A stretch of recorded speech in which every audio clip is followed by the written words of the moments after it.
The Stormlight Archive by Brandon Sanderson is arguably the most popular fantasy of our time, and for good reason. Here are 5 reasons that I love the Stormlight Archive. Number 5. One of the most complicated portions of human existence is that point of view decides who the bad guy is. And in reality, most people see themselves as the good guys, or at least they don't see themselves as the bad guy. However, so often in literature in general, especially though in fantasy, we see narratives of good versus evil. I like how Brandon Sanderson looks at this in a more realistic way and says, you know what, both sides have legitimate arguments. Both sides have good and both sides have bad. The reason this is only number 5 though is because I do feel like this idea could be pushed a little bit further.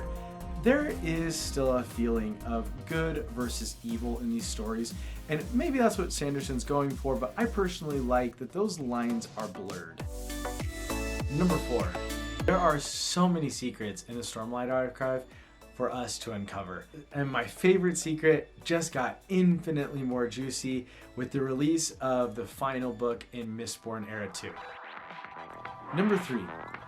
One of the most interesting characters for me in the Stormlight Archive has had a huge transformation throughout the first 4 books. Yes, Shallan can be kind of annoying sometimes, but I am so interested in what Sanderson is doing with her character. He's taking someone who practices mental magic and really looking at the deep psychological effects that come into play with this type of magic.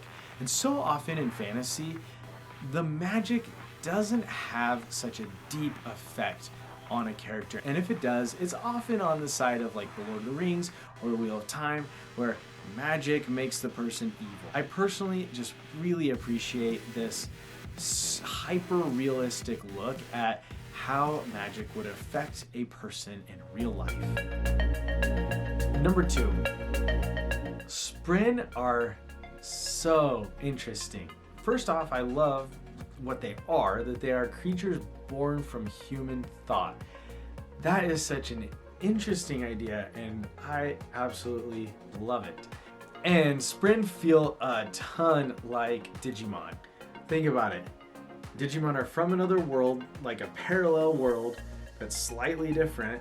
Some of them, not all of them, become companions with humans, and those humans embody specific traits. Spren are Digimon. That's it. That's all there is to it. And that's why I love it, because I love Digimon, and just who wouldn't want a superpower best friend that you can fight alongside? Number 1. So many times as I'm reading the Stormlight Archive, I have to just pause and contemplate on how amazing Roshar is. There is just so much to dig into when it comes to the world building. I'm sitting on pins and needles just waiting to read the next book to find out more about this world, to find out more about just what's going on here, because there's just so much. As a writer myself, it's truly inspiring to see this level of sheer just amazing world building. Everything feels solid. It doesn't feel like I'm reading a fantasy novel. I feel like I'm reading about a world that could actually exist somewhere. If you, like me, absolutely love the Cosmere, click the card for a playlist of everything Cosmere that I've got on this channel. If you enjoyed this video, please leave a like, subscribe, and I will catch you guys in the next video.